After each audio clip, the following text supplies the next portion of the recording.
Bonjour à tous et bienvenue dans cette vidéo. Alors aujourd'hui très simplement nous allons aborder un indicateur technique que j'utilise très souvent, un indicateur technique qui est très important dans le monde du trading et c'est tout simplement le RSI. On va parler ensemble de zones de surachat, on va parler ensemble de zones de survente, on va parler de zones de neutralité ou encore de divergence, donc je vous conseille vraiment de rester très attentif jusqu'au bout de cette vidéo car elle va vous apprendre beaucoup de choses. L'indicateur RSI reflète la force relative des mouvements haussiers en comparaison aux mouvements baissiers. Il a été développé à l'origine par J. Wells Wilder en 1978. Le RSI est un indicateur technique utilisé par les traders pour jauger la force d'une tendance et repérer des signes de fin de tendance. Là, on est sur la partie théorique du RSI, mais je vais vraiment vous parler de partie technique juste après. Le RSI indicateur de tendance offre des informations de marché et des signaux de trading très précieux. Cet indicateur mesure le rapport des mouvements ascendants et descendants et normalise le calcul afin que l'indice soit exprimé dans une plage de 0 à 100. Le trading basé sur l'indicateur RSI s'est en effet révélé de plus en plus populaire au cours des années en raison de sa formule puissante et de l'utilisation possible de la divergence. Les effets positifs de son utilisation peuvent être mis en évidence par la performance de beaucoup de traders expérimentés. Donc maintenant, on va voir ensemble comment interpréter les différents signaux que nous donne le RSI et aussi pouvoir regarder ensemble sa composition exacte. Pour ceux qui le connaissent, vous avez déjà remarqué, je pense que vous avez plusieurs lignes, plusieurs baromètres au niveau de votre RSI. C'est donc très important de comprendre qu'est-ce que veut nous dire cet indicateur pour pouvoir évidemment l'utiliser au mieux et donc prendre de meilleures décisions sur nos trades. Donc tout d'abord, si le RSI se situe autour de la zone des 70%, peu importe l'actif que vous êtes en train de trader, eh bien on suppose que cet actif est suracheté. Donc souvent ça veut dire qu'il y a une très forte tendance haussière et que potentiellement l'indicateur vous montre qu'il y a beaucoup d'achats depuis quelques temps et que potentiellement on peut arriver sur une fin de tendance haussière et donc un probable retournement. Donc c'est une situation dans laquelle les prix ont augmenté de manière très forte et que le mouvement risque de s'affaiblir. La deuxième zone très importante du RSI, c'est la zone du niveau des 30. Donc dans ce cas, à l'inverse, ça signifie tout simplement qu'on vient de faire probablement une très forte tendance baissière pendant un certain temps et que le RSI vous dit attention, ce serait peut-être le moment de tout simplement stopper les ventes parce que potentiellement c'est une zone d'achat et c'est une zone qui risque de rebondir. Enfin, la zone, si ce n'est la zone la plus importante du RSI, c'est la zone des 50% ou encore appelée zone de neutralité.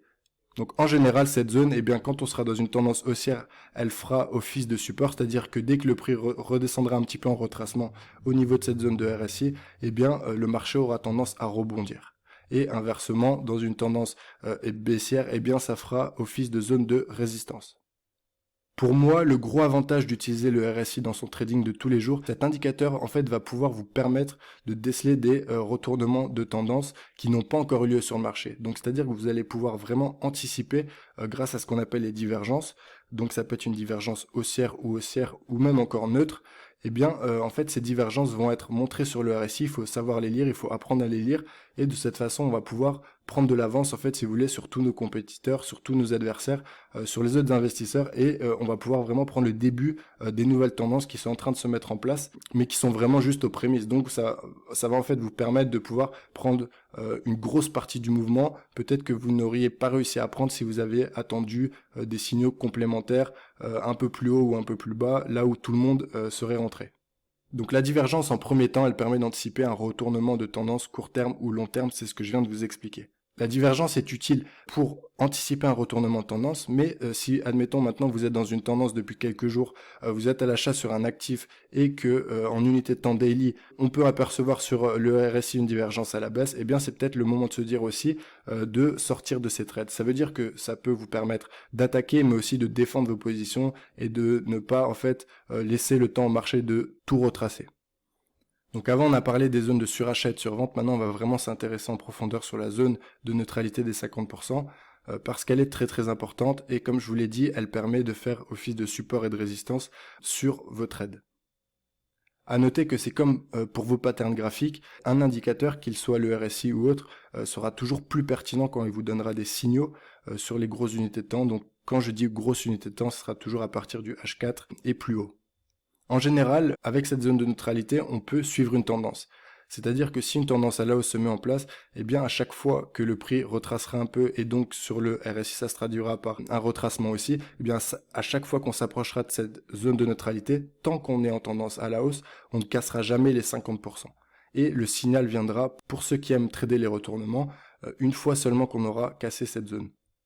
Le RSI est aussi pertinent pour suivre les tendances comme je viens de vous le dire, et notamment parce que parfois il va aussi casser des plus hauts sur son RSI avant même de casser les plus hauts sur le graphique. Ça veut dire que vous avez vraiment des signaux très très avancés, et alors c'est comme pour toute méthode, il n'y a pas 100% de réussite, mais pour avoir utilisé le RSI depuis maintenant au moins 2 ans, eh bien, je peux vous dire que les divergences notamment et suivre vraiment à la lettre cette zone de neutralité vous aide beaucoup dans votre trading.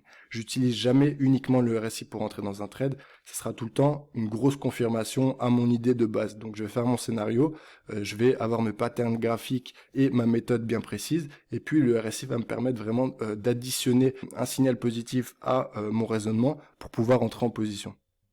Donc peut-être que maintenant vous vous posez une question à savoir, est-ce que cet indicateur technique, est-ce que le RSI finalement je peux l'utiliser sur n'importe quel marché? Est-ce que je peux l'utiliser sur les crypto-monnaies? Est-ce que je peux l'utiliser sur les indices, sur le forex ou encore sur les actions? Alors je vais tenter de répondre à cette question dès maintenant. En premier lieu, il faut tenir compte que le RSI est un indicateur de la famille des oscillateurs. Donc, il va marcher en général un peu moins bien sur les marchés avec moins de volatilité, comme le marché des actions. C'est vrai que le marché des actions, c'est un marché qui ne bouge pas beaucoup. Alors, il peut y avoir des journées flux, mais c'est très rare quand même. Donc, comme c'est un indicateur qui va vous permettre vraiment d'être performant lors de journées où il y a du flux, où il y a de la tendance, eh bien, évitez de trader sur les actions. Le RSI est un des indicateurs les plus utilisés sur le DAX par exemple et les indices américains qui sont connus pour leur liquidité et leur volatilité. Donc vous le voyez bien, c'est vraiment favoriser les actifs qui offrent une volatilité quasiment journalière. Donc par exemple le Dow Jones pour les indices américains. Le DAX est encore un peu moins volatile, mais vous pouvez très bien trader aussi les métaux précieux ou le pétrole ou bien même les crypto-monnaies qui offrent une volatilité juste monstre en ce moment. Enfin, le RSI fonctionne bien aussi avec les paires de devises sur le Forex. Donc en conclusion, le RSI est un indicateur que j'affectionne. J'utilise peu les zones de surachat et de survente car c'est vrai qu'il y a beaucoup de signaux. Donc pour rappeler les zones de surachat et de survente, c'est par exemple si on est dans une tendance haussière, le RSI est au-dessus des 70%, et bien là, on se dira que c'est en surachat. Et à l'inverse, pour les surventes, c'est en dessous de la zone des 30%. Donc voilà, je trouve qu'il y a vraiment beaucoup de faux signaux, à savoir qu'en plus que le RSI peut être bloqué dans une zone de surachat ou de survente pendant des heures, voire des jours, ça ne veut pas forcément dire quelque chose. J'utilise énormément les divergences qui offrent souvent de très bons signaux d'entrée, mais pas trop les zones de surachat et de survente. Et comme je vous l'ai dit aussi, sur la zone de neutralité, eh bien j'utilise pour suivre une tendance, ou alors pour invalider justement une tendance en cas de cassure de cette zone des 50%. Merci pour votre attention, vous pouvez vous abonner à la chaîne pour profiter des prochains contenus éducatifs et moi je vous dis à très bientôt, ciao ciao.